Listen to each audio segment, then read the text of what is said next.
So when I was having my lessons the first time, I was excited and a bit nervous because it's my first time to teach everyone.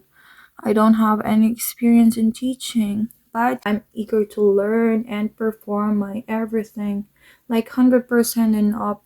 They were expecting me to be good. I'm doing my best. I'm also searching things that would make my class fun. Now, actually, I'm doing some. No, the most things that I do is every Tuesday is much more of review. Their Korean teacher already discussed them about the class that we would discuss. And me, I'm just on the review side. So the kids are like, "Oh, we already discussed that one, teacher. Why are you repeating that one?" And I told them, "We are having a review. If I will be your teacher for the day, my goal is having a review with all of you." And then what I do is I go with everything. We have keywords, sentences review, story, and then after we have games also. And then I do uh, free talk. I we are not so much of the writing in every Tuesdays. And then I thought it's easy to talk while doing your makeup. It's not. There are good students, and you would know if the student is interested in listening to you or not because they would be quiet and just listen to you and do the things that you want them to do. They do the tasks. But there are also students that are so hard headed and they don't listen to me. The hardest is like you don't want to go with the class anymore. It seems that you're not enjoying your job anymore. That's how I feel. If I experience that one, makes my confidence go low.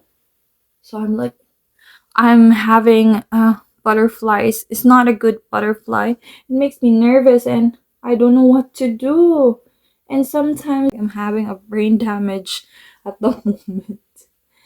So sometimes I don't know what to say and I'm like, what do I do? But I need to wake up every time I feel that one. I'm just thinking, oh, you need to do what you have planned to do. So, of course, before you're going to your class, you have to first do the lesson plan. And the lesson plan is really important for you to know what to do when you have your class, and you will. And every second counts. That no, if you are too confident with your everything, with how you speak, with how you teach, then you need not to do a lesson plan if that be comfortable with you. But for me, I need to do my lesson plan. And even though I did my lesson plan, sometimes everything is a surprise. You don't know what their moods are.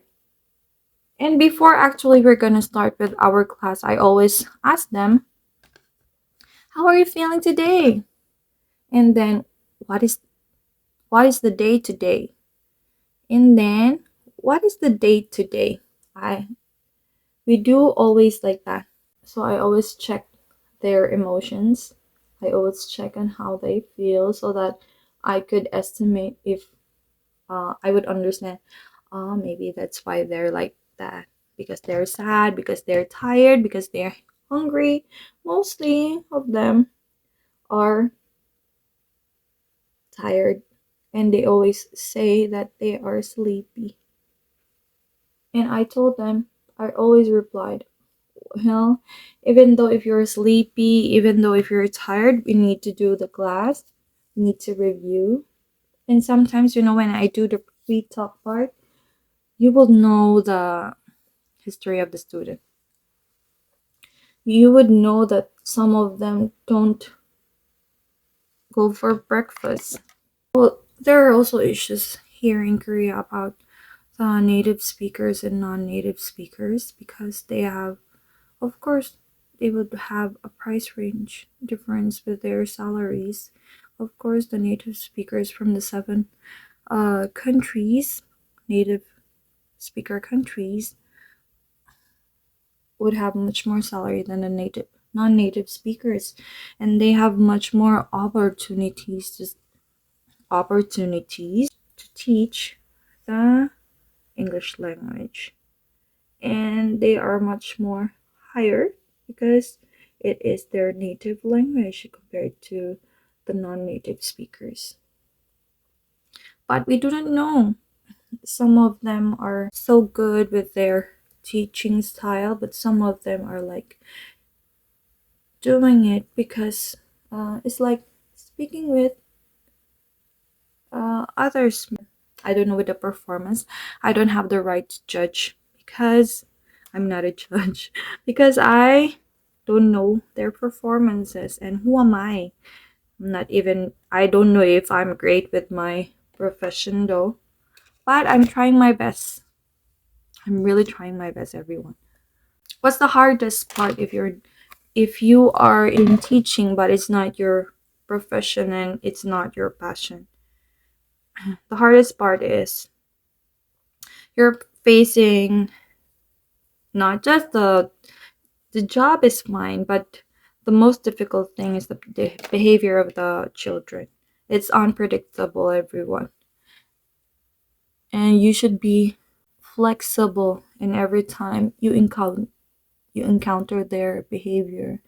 You will always need to know how to manage everything, because at the time when you were teaching, it's already your floor. You're taking the responsibility of the advisor. You need also to control them.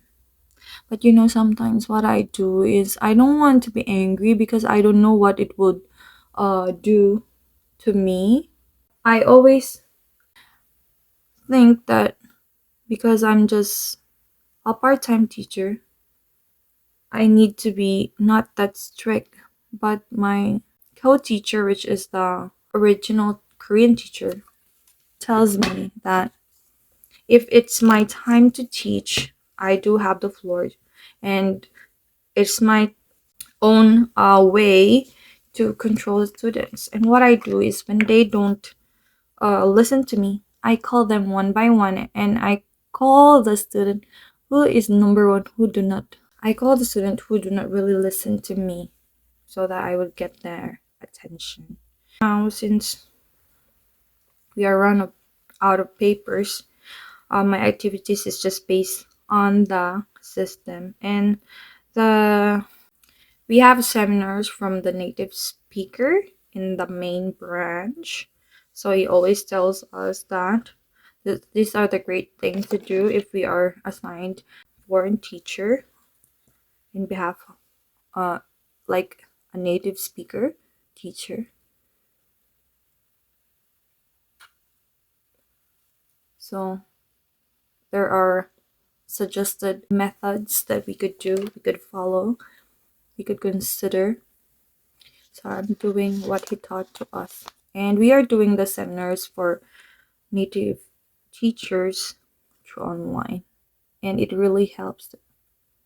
And that's the time I discovered that I'm not the only one who's having a hard time in teaching.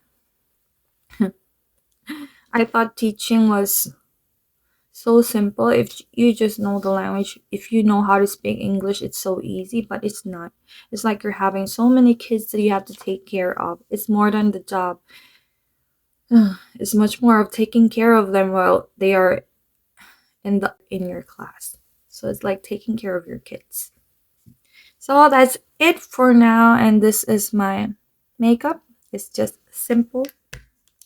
Yes. And I will let you see my outfit for the day. And good luck to all of you, and I hope you'll be inspired that it is not a hindrance. If you do not know how to speak Korean well, at least you know the basic and you know how to speak the English language. and you have the chance to teach the English language even though if you're a non-native speaker. That's all. Thank you, Yurubun. Bye bye. See you to my next coming video. By the way, this is my outfit for the day, and thank you so much. Bye.